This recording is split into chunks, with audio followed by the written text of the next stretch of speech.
Yun no, nagbabalik nga tayo. So ngayon guys, kikwento ko lang sa inyo nung umuwi ako nung nakaraang contract ko. So eto nga, kailangan ganito pala, magsa-sign off meeting kayo, i-explain sa inyo kung ano yung mga mangyayari, bibigyan din kayo neto kung saan, ayun nga, ilalagay nyo sa luggage nyo kasi i-x-ray yan. So yan, pagtapos nyan, kailangan mo nang mag-impake and then idadaan sa x-ray para tignan ng security kung meron bang kahinahinala o may binitbit kang kung ano man na galing sa barko.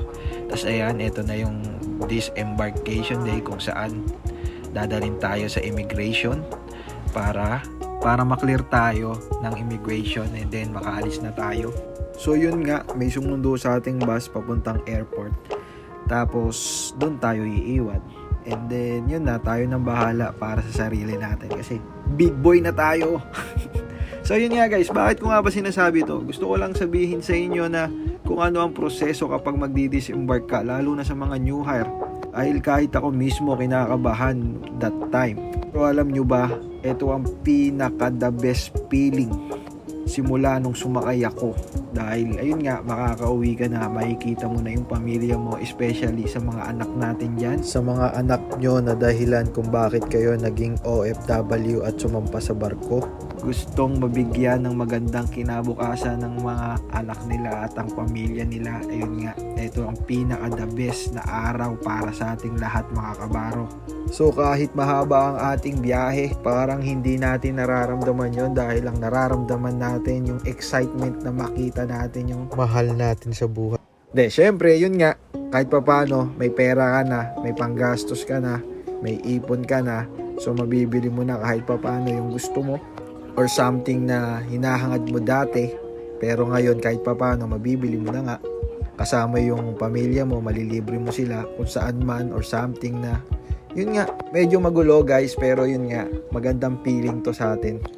At makakakain mo na yung gusto mong kainin na pagkain kasi yun nga, paulit-ulit lang yung pagkain natin sa barko. So, yung mga na-miss mong pagkain, pwede mo na siyang kainin pagbalik mo sa Pilipinas.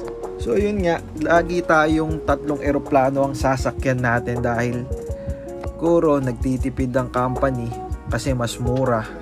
So lagi tayong may stopover, so laging may gitna sa flight natin. Hindi siya direct flight papuntang Pilipinas kaya medyo matagal talaga yung biyahe. Pero hindi mo na kasi yan papansinin kasi ang mindset mo makauwi na sa Pilipinas. Makita yung pamilya mo. Halos hindi ka na rin makatulog dyan sa aeroplano sa sobrang saya. Kasi yun nga, makakapagpahinga na pag uwi mo. So hindi ka na gigising ng maaga o something na kailangan magtrabaho agad. So yun nga, after mga 1 month or something, maubos na pera mo.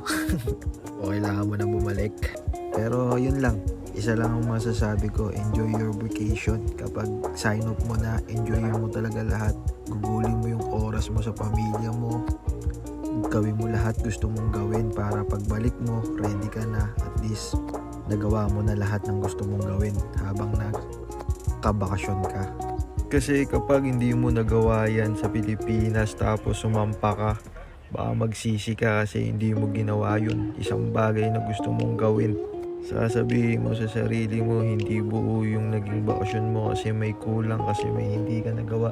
So sa maikling pagbabakasyon mo, dapat gawin mo na lahat ng gusto mong gawin para worth it. So yun lang guys.